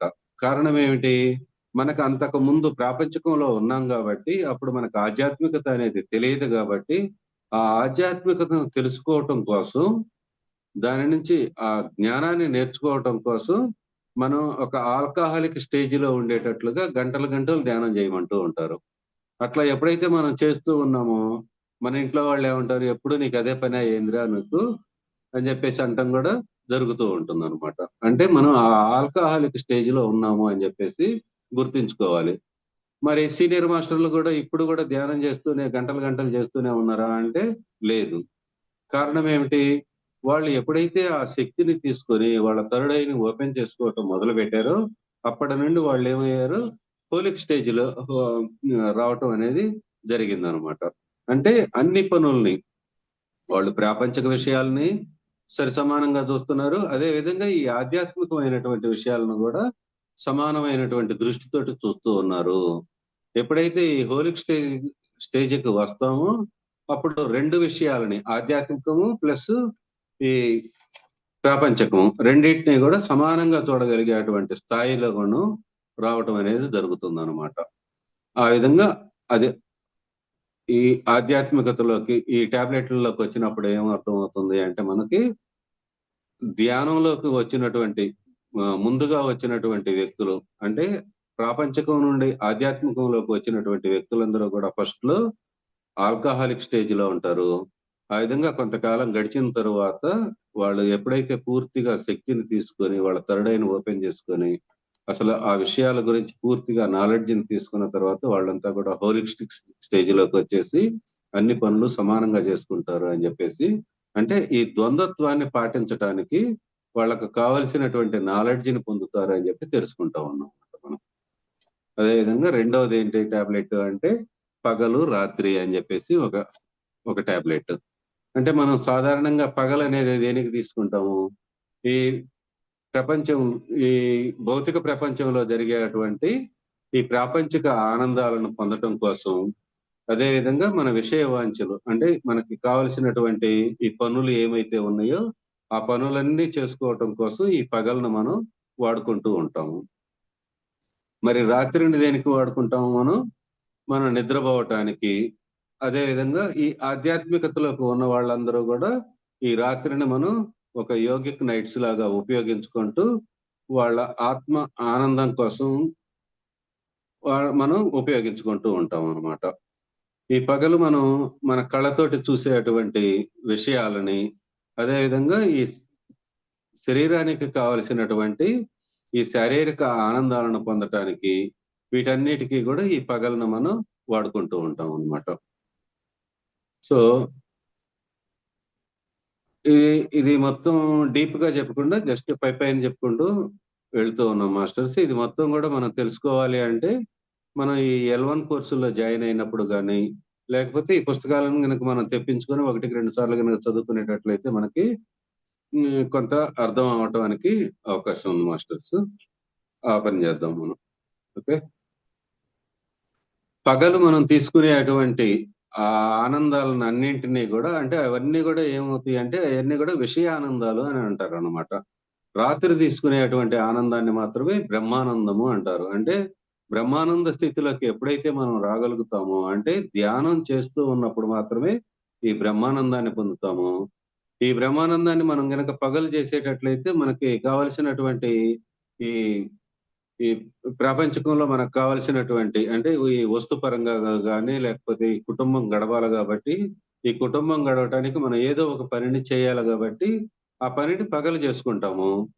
రాత్రిపూట మన ఆత్మకు కావలసినటువంటి అంటే స్వధర్మాన్ని మనం పాటిస్తూ ఉంటాం అన్నమాట. ఈ విధంగా పగలు రాత్రి అనేది ఉంటూ ఉంటుంది ఇక్కడ మనకి. అదేవిధంగా ఇక్కడ డైనమిక్ స్టాటిస్టిక్ అనేది ఇంకొక టాబ్లెట్ అన్నమాట. డైనమిక్ అంటే ఏంటి అంటే త్వరితగతిన వాళ్ళు మార్పు చెందుతూ ఉంటారు అన్నమాట. ఇప్పుడు చూడండి, ఒక సిటీలో ఉండేటువంటి వ్యక్తులు ఉన్నారనుకోండి, వాళ్ళు తొందరగా ఈ నాలెడ్జ్కి సంబంధించినట్లుగా అప్డేట్ అవుతూ ఉంటారు. అదే గనక స్టాటిస్టిక్ అంటే ఒకే విషయం మీద వాళ్ళు ఎప్పుడు కూడా స్థిరంగా ఉంటారు అనమాట. ఇది ఎట్లానే జరగాలి అనేటువంటి స్థిరంగా ఉంటారు.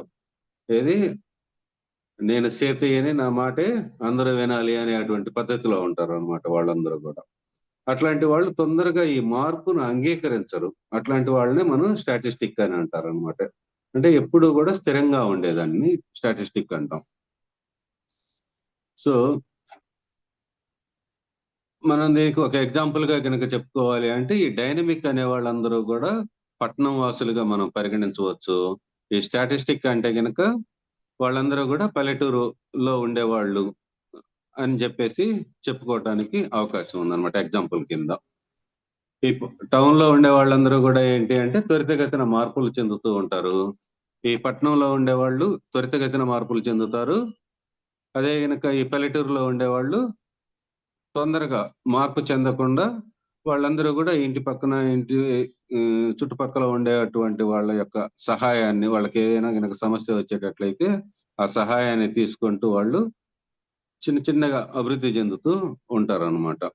ఎప్పుడైనా ఈ పట్టణం వాళ్ళు పల్లెటూళ్ళకు రావాలి, పల్లెటూళ్ళ వాళ్ళు పట్టణానికి వస్తూ వాళ్ళు గనక వాళ్ళ యొక్క గుణాలను గనక మార్పు చేసుకుంటూ స్లోగా గనక చేసుకునేటట్లయితే ఈ ద్వంద్వత్వం నుంచి బయటపడటానికి అవకాశం ఉంది అని చెప్పేసి ఈ టాబ్లెట్ చెప్తూ ఉంది. దీంట్లో కొన్ని కథలు కూడా ఉన్నాయి.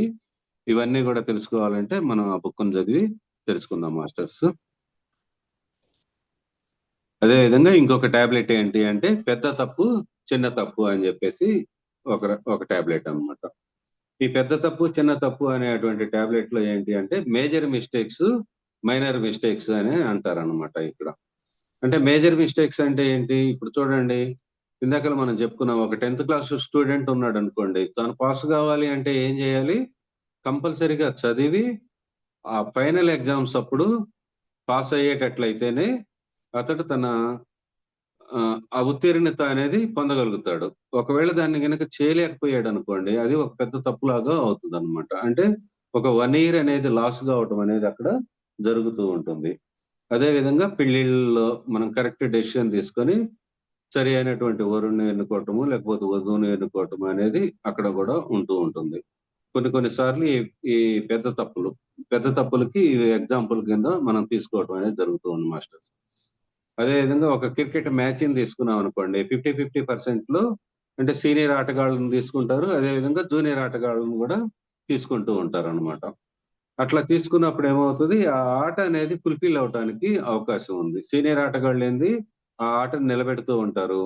ఈ జూనియర్ ఆటగాళ్ళు వచ్చేసి ఫాస్ట్ గా రన్నింగ్ మనకు కావాల్సినటువంటి స్కోర్ అనేది చేయటానికి అవకాశం ఉంటుంది అనమాట. ఆ విధంగా ఈ 50-50 కాన్సెప్ట్ తోటి ఆటగాళ్ళని ఎట్లా అయితే తీసుకొని మనం చేస్తూ ఉంటామో, మనం ఈ ఆధ్యాత్మికతలోకి వచ్చినప్పుడు కూడా ఈ పెద్ద తప్పుల్ని, ఈ చిన్న తప్పుల్ని మనం కూడా గమనిస్తూ మనం గనక చేసుకుంటూ వెళ్ళేటట్లయితే మనం ఈ ద్వంద్వత్వం నుంచి బయటపడటానికి అవకాశం ఉంటుంది. మరి చిన్న తప్పులు అంటే ఏమిటి అంటే మనం సరి చేసుకోవటానికి అవకాశం ఉండే వాటినన్నిటిని కూడా ఈ చిన్న తప్పుల కింద మనం చెప్పుకుంటాము. అవేమిటి అంటే మన 5 పవర్స్ అంటారు వీటిని కూడా. ఈ చిన్న తప్పుల్లో ఉండే వాటిని 5 పవర్స్ అంటారు.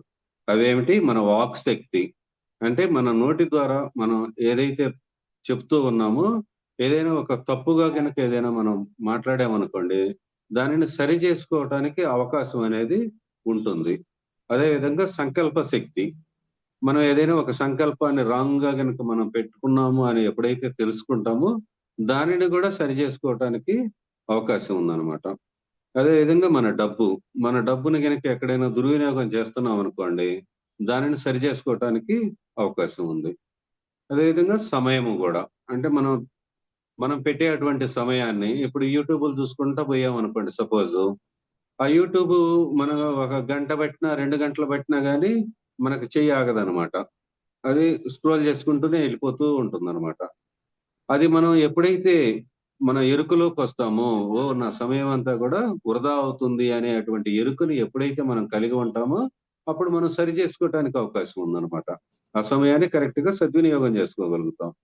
ఇవన్నీ కూడా ఎప్పుడైతే మనం సరి చేసుకోవటానికి అవకాశం ఉన్నాయో, ఇవన్నీ కూడా మనం మైనర్ మిస్టేక్స్ కింద తీసుకోగలుగుతాం అనమాట. అదే విధంగా మనకి పొజిషన్ కూడా, అంటే మనం ఉన్నటువంటి స్థాన బలము అంటారు. ఇప్పుడు సపోజ్ ఒక ఎమ్మెల్యే గాను, ఒక ఎంపీ గాను, ఒక మినిస్టర్ గాను ఈ విధంగా ఒక స్థానం, ఒక తండ్రి స్థానము, లేకపోతే ఒక తల్లి స్థానము ఇట్లాంటివి ఉంటాయి.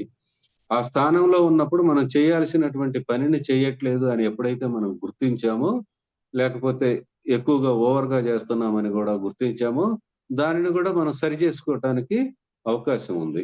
ఎట్లాంటి అవకాశాలున్నయి? మనం తప్పు చేస్తున్నామని గుర్తించి, దానిని సరిజేసుకోవటానికి అవకాశం ఉన్నప్పుడు, వాటన్నిటిని గూడా ఈ మైనర్ మిస్టేక్స్ అని జెప్పేసి చెప్పుకోవటం జరుగుతుందనమాట. సో, ఇట్లాంటి ఎప్పుడైనా గనక మనకి ఏదైనా ధ్యాన అనుభవాలలో గాని, మనకు కలల్లో గాని, మనకి ఈ డోర్ మ్యాట్స్ గాని ఇట్లాంటివి వచ్చినియనుకోండి, అప్పుడు మనం ఈ ఈ చిన్న తప్పుల్ని చేస్తున్నాము అని జెప్పేసి మనం గుర్తించుకోవాలి. అదే గనక చెప్పులు గాని, చెప్పులు తెగిపోవటం గాని, ఇట్లాంటివి పదే పదే గనక మన కళల్లో గాని, లేకపోతే ధ్యానానుభవాల్లో గాని వస్తా ఉన్నాయనుకోండి, అప్పుడు మనం ఏం గుర్తించాలి? ఏదో పెద్ద తప్పు జరగబోతుంది అని జెప్పేసి గుర్తించి, మనం చేస్తున్నటువంటి పనుల్ని ఒకసారి బేరీజు వేసుకొని, ఆ పెద్ద తప్పుల నుంచి మనం బయటపడటానికి ప్రయత్నం చేయాలి. అవి మనకు ధ్యానానుభవాలలో అవి ఒక ఇండికేషన్ లాగా ఇస్తా ఉంటాయన్నమాట. చెప్పులు గనక కానొచ్చేటట్లయితే మనకు ధ్యానానుభవాల్లో గాని, లేకపోతే పదే పదే మన చెప్పులు తెగిపోవటం గాని, చెప్పులు పోవటం గాని ఇట్లాంటివి జరుగుతున్నాయనుకోండి, ఎక్కడో పెద్ద తప్పు జరగబోతుంది అని జెప్పేసి గుర్తించాలన్నమాట. గుర్తించి దాన్ని సరిజేసుకోవటానికి ప్రయత్నం జేయాలి. మనకు అర్థం గాకపోయేటట్లయితే ఒక సీనియర్ మాస్టర్‌లను కలిసి వాళ్ళని వాళ్ళ దగ్గర నుంచి సలహాలను గూడా తీసుకోవచ్చు. ఈ విధంగా మనం ఈ ద్వంద్వత్వం నుంచి బయటపడటానికి గూడా అవకాశం ఉంది అని జెప్పేసి ఈ టాబ్లెట్ ద్వారా మనం తెలుసుకుంటున్నాము. అదే విధంగా ఇంకొక టాబ్లెట్ ఏంటి అంటే వారియరు, నాన్ వారియర్ అని జెప్పేసి ఒక టాబ్లెట్. ఈ టాబ్లెట్ ఏంటి? వారియర్ అంటేనే పేరులోనే ఉంది. అదేంటి? ఒక ఒక సైనికుడు అని జెప్పేసనమాట. సైనికుడు ఏ స్థితిలో ఉంటాడు? ఎప్పుడూ గూడా ఉత్సాహంగా ఉంటాడు. అదే విధంగా భయం నుంచి తాను బయట పడతాడనమాట ఎప్పుడు. భయపడడు ఎప్పుడూ గూడా. సో, అతడు ఏదైనా ఒక యుద్ధం జరుగుతుంది అని గనక ఎప్పుడైనా వాళ్ళ హై కమాండ్ గనక చెప్పింది అనుకోండి, తాను ఫ్యామిలీలో ఉన్నప్పుడు ఆ ఫ్యామిలీని విడిచిపెట్టి యుద్ధ రంగానికి వెళ్ళటానికి గూడా సంసిద్ధుడుగా ఉంటాడు. అంటే ఆ ఫ్యామిలీని నేను మిస్ అవుతున్నానే అనేటువంటి భయం నుంచి గూడా తాను బయటపడతాడనమాట. సో, ఇక్కడ ఆధ్యాత్మికంలోకి వచ్చేటప్పటికి వారియర్ అంటే ఎవరు అంటే, ఒక ముముక్షువు లేక ఒక సాధకుడుగా మనం చెప్పుకుంటామనమాట. అంటే ఇక్కడ గూడా మనకేంటి ఈ భయాలనేవి ఒక 4 రకాలైనటువంటి భయాలుంటాయనమాట. ఈ భయాల నుంచి మనం ఎప్పుడైతే బయటపడతామో, అప్పుడు మనం వారియర్‌గా ఉంటాము. ఈ ఆధ్యాత్మికంలో గూడా అని జెప్పి చెబుతూ ఉన్నారనమాట. అవేమిటి అంటే ఆ భయాలనేవి మనకి ఒకటి ఫస్ట్ భయమొకటి. ఈ భయం గూడా 4 రకాలైనటువంటి భయాలుంటాయనమాట. శరీరం ఏమైపోతుంది అనేటువంటి భయము. ఇంకొకటి మనసు భయము. మూడోది బుద్ధి భయము. నాలుగవది ఆత్మ భయము అని జెప్పేసి ఈ భయంలో 4 రకాలున్నాయనమాట. ఈ విధంగా మనం ఒక వారియర్‌గా ఉండాలొచ్చినప్పుడు మనం ఫస్ట్ భయపడతాము. రెండవది అసంపూర్ణమైనటువంటి జ్ఞానంతోటి ఉండటము. అంటే సపోజు మన ఎల్‌కేజీ పిల్లలు అప్పుడే స్కూలుకెళ్తా ఉన్నారనుకోండి. వాడికేదైనా జెప్పబోతే వాడేమంటాడు? "నాకు తెలుసులే నువ్వు జెప్పేదేందంటాడు" పేరెంట్స్‌ని. అప్పుడు మనం ఏమంటాం? నవ్వుకుంటూ ఉంటామనమాట. చిన్న పిల్లవాడు వాడికి మొత్తం తెలిసిపోయినట్టుగా వాడు చెప్తున్నాడే, అప్పుడే స్కూలుకెళ్తున్నాడు. అప్పుడప్పుడే ఎళ్తున్నాడు. "ఒరేయ్! బస్సొస్తుంది, స్కూలు బస్సొస్తుంది" అన్నప్పుడు "నాకు తెలుసులే" అంటాడు వాడు. లేకపోతే ఏదైనా బ్యాగ్ పెట్టటము, లంచ్ బాక్సులు పెట్టడం ఇట్లాంటివి చెప్పేటప్పుడు, ఆ పదాలను వాడుతూ ఉన్నప్పుడు, "నాకంతా తెలుసు" అనేటువంటి పదాలను వాడుతూ ఉన్నప్పుడు, వాళ్ళంతా గూడా అసంపూర్ణమైనటువంటి జ్ఞానంలో ఉన్నారు అని జెప్పేసి వాళ్ళకి తెలీదది. అది తర్వాత వాళ్ళు జ్ఞానాన్ని పొందే కొంది అది తెలుస్తూ వస్తదనమాట. అదే విధంగా మూడవది ఎప్పుడైతే మనం ఈ ధ్యానం చేసి జ్ఞానాన్ని పొందుతామో, అప్పుడు మనలో ఉండేటువంటి అతీంద్రియ శక్తులనేవి మేలుకొలుపుతా ఉంటాయి. వాటిని మనం మన స్వప్రయోజనానికి గాకుండా, ఎప్పుడైతే మనం మన ఆత్మ యొక్క అభివృద్ధికి, అదే విధంగా ఈ సంఘం యొక్క అభివృద్ధికి ఎప్పుడైతే వాటిని ఉపయోగిస్తూ ఉంటామో, ఈ అతీంద్రియ శక్తుల్ని ఎప్పుడైతే మనం దుర్వినియోగం చేయకుండా ఉంటామో, మనం మౌనంగా ఉండటము, ధ్యానం చేసుకోవటము ద్వారా ఈ అతీంద్రియ శక్తుల నుంచి మనం వాటిని కాపాడగలుగుతూ ఉంటాం అనమాట. అదే విధంగా ఈ ఆధ్యాత్మిక బద్ధకం అనేది 4వ పాయింట్ గా చెప్పుకుంటాము. ఈ ఆధ్యాత్మిక బద్ధకము అంటే ఏంటి? మనకంతా కూడా తెలిసిపోతుంది. ధ్యానం చేసి ఒక సీనియర్ మాస్టర్ అయిపోయిన తర్వాత ఎంతో కొంత జ్ఞానాన్ని అనేది వాళ్ళు పొందటం అనేది జరిగిద్ది. ఆ తర్వాత ఎక్కడన్నా క్లాస్ చెప్పమన్నారనుకోండి, ఒక జూమ్‌లోనో లేకపోతే ఒక లైవ్ క్లాసో చెప్పమని చెప్పారనుకోండి. అంటే ఆన్‌లైన్‌లో కాకుండా ఆఫ్‌లైన్‌లో గనక క్లాస్ చెప్పమన్నారనుకోండి. అబ్బా! అంత దూరం ఎవరు పోతారిప్పుడు? ఎండగా ఉందనో, లేకపోతే వర్షంగా ఉందనో, ఈ శీతోష్ణ స్థితులకి తగ్గట్లుగా, లేకపోతే తాను పోవలసినటువంటి విషయానికి పోకుండా ఆధ్యాత్మికంగా వాళ్ళు బద్ధకంగా ఉంటారనమాట. ఇట్లాంటి బద్ధకాన్ని విడనాడాలి. సో, ఈ 4 శత్రువులుగా మనకి ఉంటాయనమాట.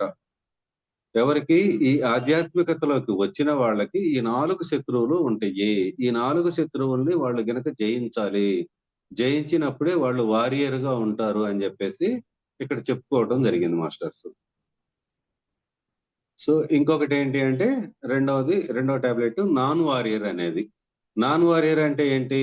అన్ని విషయాలు వాళ్ళకి తెలుస్తయి. కానీ ఆచరించాలి అంటే ఒక బద్ధకము. ఆచరించిన దాన్ని గూడా ఏదో మొక్కుబడిగా జేస్తా ఉంటారనమాట.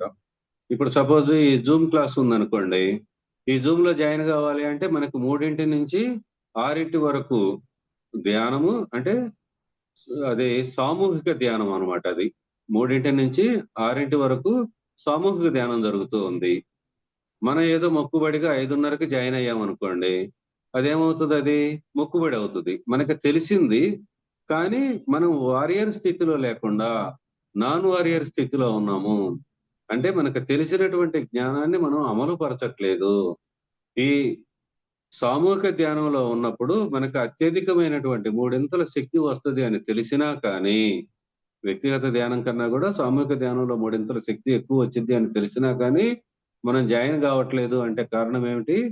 మనం నాన్ వారియర్ స్థితిలో ఉన్నాము అని జెప్పేసి ఇక్కడ తెలుసుకోగలగాలన్నమాట. అట్లా. వాళ్ళకేమిటి కమిట్మెంట్ అనేది తక్కువగా ఉంటది. ఈ పని జేయాలనేటువంటి కసయి గాని, తపన గాని ఇట్లాంటియన్నీ గూడా తక్కువగా ఉంటాయన్నమాట. ఇట్లా ఎక్కువగా ఎప్పుడైతే తక్కువగా ఉంటాయో వాళ్ళందరూ గూడా నాన్ వారియర్ స్థితిలో ఉన్నారు అని జెప్పేసి తెలుసుకుంటాము. అట్లాంటి వాళ్ళకేంటి అంటే కొద్దో గొప్పో ఈ సమస్యలనేవి వస్తాయన్నమాట. ఇట్లా సమస్యలు వచ్చిన వాళ్ళు ఎప్పుడైనా గనక ఈ ఆచార్య సాంగత్యంలోకి గనక రావటం జరిగినప్పుడు వాళ్ళల్లో ఉండేటువంటి ఆ సమస్యలు ఏమిటి అనేది వాళ్ళు చేస్తున్నటువంటి పనులు మనం ఈ ధ్యాన అనుభవాలని వాటిని విశ్లేషించినప్పుడు ఈ సీనియర్ మాస్టర్‌లకు తెలుస్తదనమాట. వాళ్ళు ఏ స్థితిలో ఉన్నారు అనేది. అది తెలిసినప్పుడు ఈ ముముక్షువు యొక్క 4 శత్రువుల్లో ఎప్పుడైతే వాళ్ళు చిక్కుకొని ఉన్నారో వాళ్ళని ఒక వారియర్‌గా నాన్ వారియర్ నుంచి వారియర్ స్థితిలోకి మారుస్తూ ఉంటాము. ఈ ఆధ్యాత్మిక స్థితిలో. ఈ ఆధ్యాత్మిక లేకపోతే ఈ ఆచార సాంగత్యంలోకి వచ్చినటువంటి ఆ వ్యక్తులకి మనం మారవటం అనేది జరుగుతూ ఉంటుందన్నమాట. అట్లా మార్చినప్పుడు వాళ్ళు ఆటోమేటిక్‌గా వాళ్ళ సమస్యల నుంచి బయటికి రావటం. అంటే ఈ ద్వంద్వత్వం నుంచి వాళ్ళు బయటపడటానికి అవకాశం ఉంది అని జెప్పేసి ఇక్కడ మనం చెప్పుకుంటూ ఉన్నాం. ఇంకొక 5-10 మినిట్స్ తీసుకుందామా మేడం?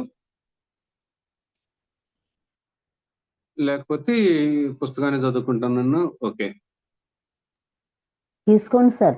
చెప్పండి సార్. ఒక 5 మినిట్స్. 5-10 minutes maximum. ఓకేనా? ఓకే. అదే విధంగా ఇంకొక టాబ్లెట్ ఏందంటే తెర ముందు, తెర వెనుక అని జెప్పేసి ఒక టాబ్లెట్ ఉంది. అంటే ఇదొక ద్వంద్వత్వం అన్నమాట మనకి. అది తెర ముందు జరగాలనా, తెర వెనక జరగాలనా అనేటువంటి విషయం అన్నమాట. అంటే మనకి ఈ శరీరము నిన్న గూడా మనం చెప్పుకున్నాము. ఒక మనిషి అంటే ఎవరు? 4 పదార్థాలతోటి కూడుకున్నటువంటిది. ఈ శరీరము అంటే ఈ స్థూల శరీరం ఒక్కటే కాకుండా మనకి మనసు, బుద్ధి, ఆత్మ అనేయి ఉన్నాయి అని జెప్పేసి తెలుసుకుంటాం. మరి ఈ శరీరము మనకి కొద్దిగా మనసు అనేది అప్పుడప్పుడు మనకు తెలుస్తూ ఉంటుంది. మనం చేసేటువంటి చర్యల ద్వారా. కానీ మన బుద్ధి మరి ఆత్మ అనేవి మన కంటికి కానరానటువంటివి అవన్నీ కూడా. అదే విధంగా ఈ తెర ముందు, తెర వెనుక అంటే తెర ముందు ఒక ఎగ్జాంపుల్ గనుక తీసుకునేటట్లయితే ఒక సినిమా ఉందనుకోండి. ఆ తెర మీద ఎవరెవరు గానొస్తారు మనకి? హీరో, హీరోయిన్, విలను, ఈ సైడ్ క్యారెక్టర్స్ వీళ్ళందరూ గానొస్తా ఉంటారు. దాంట్లో వాడినటువంటి వస్తువులు ఇవి గానొస్తా ఉంటాయి. కానీ తెర వెనుక దానికి పెట్టినటువంటి డబ్బులు పెట్టినటువంటి నిర్మాత, దానిని దర్శకత్వం ఎవరైతే డైరెక్షన్ చేశాడో ఆయన, అదేవిధంగా ఫైటింగ్ మాస్టర్స్ కానీ, లేకపోతే వాళ్ళ ఫుడ్ సప్లై చేసినటువంటి బాయ్స్ కానీ, ఎన్నో ఎన్నో ఎన్నో విషయాలు ఆ తెర వెనుక జరుగుతూ ఉంటాయి అన్నమాట. అవన్నీ కూడా ఈ తెర మీద ప్రదర్శించరు వాళ్ళు. ప్రదర్శించడానికి అవకాశం కూడా లేదు. అవన్నీ కనుక ప్రదర్శించేటట్లయితే రసాబస అవుతుంది అనమాట ఆ సినిమా. సో తెర ముందు జరిగాయి కొన్ని ఉంటాయి, తెర వెనుక జరిగాయి కొన్ని ఉంటాయి. ఇక్కడ కొన్ని ఎగ్జాంపుల్స్ కూడా ఇవ్వటం జరిగింది. ఆ ఎగ్జాంపుల్స్ ఏమి చెప్పట్లేదు, జస్ట్ సింపుల్ గా వెళ్ళిపోవటం కోసం. సో మనం ఎప్పుడైతే ఇంకా ఒక ఎగ్జాంపుల్ కింద కనుక మనం అర్థం అవటానికి ఒక ఎగ్జాంపుల్ కనుక చెప్పుకునేటట్లయితే, మన ఇంట్లోకి ఎవరన్నా ఒక గెస్ట్ వచ్చాడు అనుకోండి, సపోజ్ ఒక కాఫీ పొడో లేకపోతే ఒక పంచదార అయిపోతే మనం పక్కింటికి పోయి కానరాకుండా అంటే వెనక ద్వారం నుంచి కానీ లేకపోతే కొంగుచాటుగా కనుక పెట్టుకొని ఒక గిన్నె పక్కింటికి పోయి కావలసిన పదార్థాలను తీసుకొచ్చి అక్కడ ఆ విషయాన్ని మనం ఫుల్ఫిల్ చేస్తాము. ఆ విధంగా అది తెర వెనుక జరుగుతూ ఉంటుంది అనమాట. అట్లా కాకుండా మనం పెద్దగా బిగ్గరగా కనుక చెప్పామనుకోండి, రేపు పోయి ఆ కాఫీ పొడో లేకపోతే టీ పొడో లేకపోతే ఆ పంచదార తీసుకొని రా అని కనుక పెద్దగా చెప్పామంటే అక్కడ ఉన్న వాళ్ళందరికీ కూడా అది కొంచెం డిస్టర్బెన్స్ అనేది అక్కడ జరుగుతూ ఉంటుంది. ఏ పనిని మనం తెర ముందు చేయాలి, ఏ పనిని మనం తెర వెనుక చేయాలి అనేది మనం గమనించగలగాలి. ఎప్పుడైతే మనం ఈ ఆధ్యాత్మికతలోకి వచ్చి ఈ జ్ఞానాన్ని తీసుకోవటం అనేది మొదలు పెట్టామో అప్పుడు మనం ఈ శైశవాత్మ నుంచి మనం ఒక పూర్ణాత్మగా ఎదుగుతూ ఉంటాం అన్నమాట. అప్పుడు ఆ ఎదిగే క్రమంలో కొన్ని శైశవాత్మలు లేకపోతే కొంతమంది తెలియని వాళ్ళు వాళ్ళ పర్సనల్ విషయాలను కూడా ఈ గ్రూపులో అడగటం అనేది జరుగుతూ ఉంటుంది. అట్లాంటప్పుడు ఏం చెప్తారు సీనియర్ మాస్టర్లు, మీరు పర్సనల్ గా నాకు కాల్ చేయండి అమ్మా, నేను ఆ విషయం గురించి చెబుతాను అని చెప్పేసి వాళ్ళు చెప్పడం జరుగుతుంది అనమాట. అంటే తెర ముందు ఏం మాట్లాడాలి, తెర వెనుక ఏం మాట్లాడాలి అనేది అక్కడ ఆ ఆత్మకు అంటే శైశవాత్మకు లేకపోతే ఒక పూర్ణాత్మక ఒక వృద్ధాత్మ కన్నా కింద ఉన్నటువంటి ఆత్మలకి తెలియకపోవటం వలన అక్కడ ఒక సీనియర్ మాస్టర్ అనేది గైడ్ చేయటం అనేది జరుగుతూ ఉంటుంది అనమాట. ఏ విధంగా తెర ముందు తెర వెనుక అనే విషయం ఒకటి, ఒక ద్వంద్వత్వం అనేది ఉంది. సో ఈ సీనియర్ మాస్టర్లు ఎప్పుడైతే ఉంటుందో వాళ్ళ జ్ఞానాన్ని వాళ్ళ ఆత్మస్థాయిని బట్టి వాళ్ళ సందర్భానుసారంగా వాళ్ళు చెప్పడం అనేది జరుగుతూ ఉంటుంది. ఆ విధంగా చెప్పినప్పుడు ఈ ద్వంద్వత్వం నుంచి కూడా మనం బయటపడటానికి అవకాశం ఉందని చెప్పేసి మనం చెప్తూ ఉన్నాం మాస్టర్స్. అదేవిధంగా మంచి చెడు అనేది ఒక ద్వంద్వత్వం అన్నమాట. సో ఏది మంచి ఏది చెడు అనేది ఆ సమయాన్ని బట్టి సందర్భాన్ని బట్టి కూడా మనం తీసుకోవటం అనేది జరుగుతూ ఉంటుంది. ఒకళ్ళకి మంచి అయినది ఇంకొకళ్ళకి చెడు కావచ్చు, ఇంకొకళ్ళకి చెడు అయింది వేరే వాళ్ళకి మంచి కూడా కావటానికి అవకాశం ఉందన్నమాట. సో మనం జనరల్ గా ఏంటి ఈ ప్రాపంచికంలో ఉన్నప్పుడు మనం కీర్తి కోసము, అదేవిధంగా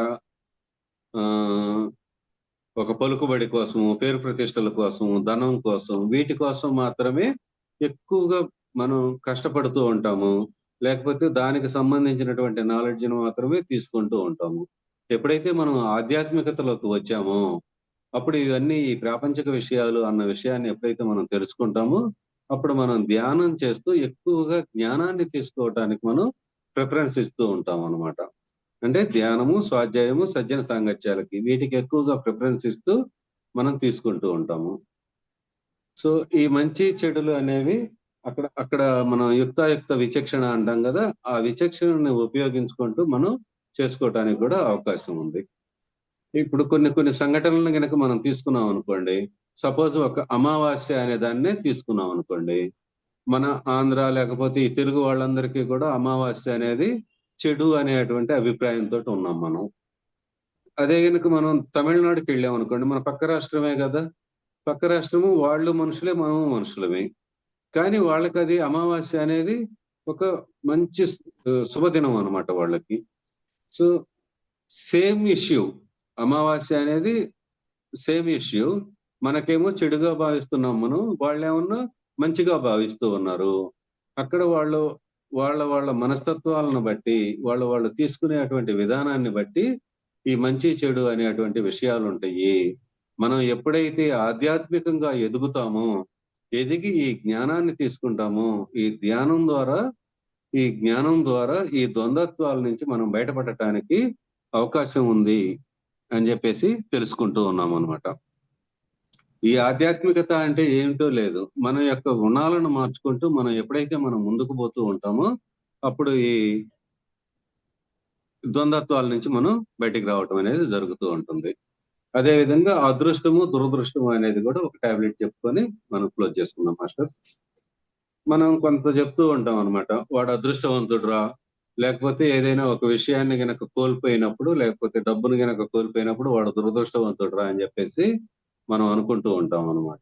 ఈ అదృష్టము దురదృష్టము అనేవి కూడా ఏమీ లేవు, మన గత జన్మల నుంచి వచ్చేటువంటి విషయాలుగాను. లేకపోతే ఈ అదృష్టం అంటే ఏంటి, మన కంటికి కానొచ్చే దానిని ఏమన్నా మనం అదృష్టం అంటున్నాము, మన కంటికి కానరాని దాన్ని ఏమన్నా మనం దురదృష్టంగా కూడా చెప్పుకుంటూ ఉన్నాం అనమాట. సపోజ్ ఒక రిక్షా పుల్లర్నే తీసుకున్నాం అనుకోండి, వాడు ఎంతో కష్టపడతా ఉంటాడు, వాడు దురదృష్టవంతుడురా, బాగా కష్టపడుతున్నాడు రా అని చెప్పేసి మనం అనుకుంటా ఉన్నాము. కానీ మనం ఎప్పుడైతే ధ్యానం చేసి జ్ఞానాన్ని పొందుతామో, అంటే మన థర్డ్ ఎప్పుడైతే ఓపెన్ అయిద్దో, ఆ ఓపెన్ అయినప్పుడు నాకు ఈ రిక్షా తొక్కేటువంటి అవసరం ఏమొచ్చింది, నా గత జన్మలు ఏమిటి అని చెప్పి కనుక వాడు ఎప్పుడైతే ధ్యానంలో కూర్చున్నాడో అప్పుడు వాడి గత జన్మలు కానొస్తాయి అనమాట. ఆ గత జన్మల్లో అతడు ఒక పెద్ద కోటీశ్వరుడు కావచ్చు, అతనికి ఉన్నటువంటి ఆ మానసిక సమస్యల వల్ల ఆ డబ్బుని ఎలా నిల్వ ఉంచాలి, లేకపోతే ఈ ఇన్కమ్ ట్యాక్స్లు ఇట్లాంటివన్నీ ఉంటాయి కదా, వాటి నుంచి ఎలా కాపాడాలి, ఆ పిల్లలకి ఎలా వాటిని ట్రాన్స్ఫర్స్ చేయాలి, ఇట్లాంటివన్నీ ఎన్నో సమస్యలు ఉంటాయి అన్నమాట. ఆ సమస్యల నుంచి బయటపడటం కోసం తాను అత్యధిక మొత్తంలో ఎప్పుడైతే వాడు ఆ టెన్షన్స్ తీసుకోవటం జరిగిందో, వాడికి షుగర్ రావటము, బీపీ రావటము, డబ్బు ఉన్నా కానీ తినవలసింది తినలేకపోవటం, తాను కోరుకోవాల్సింది పొందలేకపోవటం, ఇట్లాంటివి జరిగినప్పుడు వాడికి ఏమనిపించింది, అబ్బా ఇవన్నీ లేకుండా ఒక కార్మికుడుగా, లేకపోతే ఒక రిక్షా పుల్లర్గా ఉన్నా గానీ సంపాదించుకున్నది తిని ప్రశాంతంగా పండుకునేటువంటి నాకు జన్మ కావాలి అని చెప్పేసి వాడు కోరుకొని ఉంటాడు గత జన్మల్లో. అట్లా గత జన్మల్లో కోరుకున్నందువల్ల ఈ జన్మలో ఏమవుతుంది, వాడు ఒక రిక్షా పుల్లర్గా ఉండటానికి అవకాశం ఉంటుంది. ఆ రిక్షా పుల్లర్గా వస్తాడు, హాయిగా తాను సంపాదించింది తింటాడు, తాగుతాడు, బండి మీద హాయిగా పండుకొని నిద్రపోతాడు అనమాట. ఆ విధంగా అతను కోరుకున్నటువంటి ఆ జన్మేను అని చెప్పి తాను ఎప్పుడైతే తెలుసుకుంటాడో, ఈ ద్వంద్వత్వం నుంచి, అంటే అదృష్టవంతుణ్ణి దురదృష్టవంతుణ్ణి అనే అటువంటి ఆ కాన్సెప్ట్ నుంచి అతను బయటికి రావడానికి అవకాశం ఉంది. అదేవిధంగా మనకు ఒక సినిమా కూడా ఉందన్నమాట. ఆలీ అనేవాడు అక్కడ ఒక పాత్రధారిగా ఉంటాడు. అతని పేరేంటి, లక్ష్మీదేవికి ప్లస్ అక్కడ విష్ణుమూర్తికి వేరే క్యారెక్టర్స్ ఉంటాయి అన్నమాట. ఈ ఆలీకి సహాయం చేయాలి అని చెప్పేసి లక్ష్మీదేవి కోరుకుంటూ ఉంటుంది. అప్పుడు విష్ణుమూర్తి ఏమంటాడు అంటే, అతడు ఈ జన్మలో దరిద్రాన్ని అనుభవించాలి అని చెప్పి వచ్చాడు, సో మనం అతనికి ఆ డబ్బుల్ని ఇచ్చినా గానీ దానిని నిలుపుకోలేడు, అసలు ఆ డబ్బులు అనేవి వాడికి కానరావు, నువ్వు చేసినా గానీ ఆ ప్రయత్నం వృధా అవుతుంది అని చెప్పి చెప్తూ ఉంటాడు అనమాట. కాదు నువ్వు వాడికి సహాయం చేయటం ఇష్టం లేక నువ్వు ఈ విధంగా చెప్తున్నావు అని చెప్పి ఆ లక్ష్మీదేవి పాత్ర వేసిన ఆమె ఏం చేసిద్ది అంటే, ఒక డబ్బులు మూటను తీసుకొచ్చేసి ఆలీ వస్తున్నటువంటి దారిలో పెడతది అనమాట. అక్కడ దాకా ఆలీ కళ్ళు తెరుచుకొని వచ్చినటువంటి వ్యక్తి కళ్ళు మూసుకొని, గుడ్డోళ్ళు ఏ విధంగా నడుస్తారు నేను చూడాలి, ఆ అనుభూతిని నేను పొందాలి అన్న ఉద్దేశంతో వాడు ఏం చేస్తాడు, కళ్ళు మూసుకొని ఇట్ట చేతితో తచ్చాడుకుంటూ పోతా ఉంటాడు అనమాట. పోతా ఉండటం వలన ఆ డబ్బుల మూటను దాటిపోయి పోతాడు అనమాట. అప్పుడు విష్ణుమూర్తి చెప్తాడు అనమాట, వీడు ఎవరైతే వాళ్ళ జన్మ ప్రణాళిక ప్రకారం వాళ్ళు ఏదైతే పొందాలని ఈ భూమి మీదకి వచ్చారో దానిని మాత్రమే పొందుతూ ఆ అనుభవాలను పొందటానికి మాత్రమే ఈ జన్మల్ని తీసుకున్నారు కాబట్టి, ఆ పనిలో ధ్యానం చేసి ఎప్పుడైతే వాళ్ళు థర్డ్ ఐని ఓపెన్ చేసుకుని వాళ్ళ జన్మ ప్రణాళిక ప్రకారం నడుచుకుంటూ పోతూ ఉంటారో వాళ్ళకి ఈ ద్వంద్వత్వాలు అనేవి ఉపయోగంలో ఉండవు, లేకపోతే ఈ ద్వంద్వత్వాల నుంచి వాళ్ళు బయటపడటానికి అవకాశం ఉంది అని చెప్పేసి ఈ టాబ్లెట్స్, ఈ 2 టాబ్లెట్స్ అనేది మనకు చెప్పడం జరుగుతుంది మాస్టర్స్. ఇందులో ఇంకా అనేక రకాలైనటువంటి టాబ్లెట్లు ఉన్నాయి. వాటన్నింటిని గురించి విపులంగా మనకి ఆన్లైన్ క్లాసుల్లో కానీ ఆఫ్లైన్ క్లాసుల్లో కానీ మీరు జాయిన్ అయినప్పుడు తెలుసుకోవచ్చు. అదే మాస్టర్స్ ఈరోజు మనకి జరిగినటువంటి విషయం. ఎవరైనా ఏదైనా డౌట్స్ ఉంటే ఒక 2-3 నిమిషాల్లో క్లోజ్ చేసుకుందాం, టైం కనుక తక్కువగా ఉంది కాబట్టి.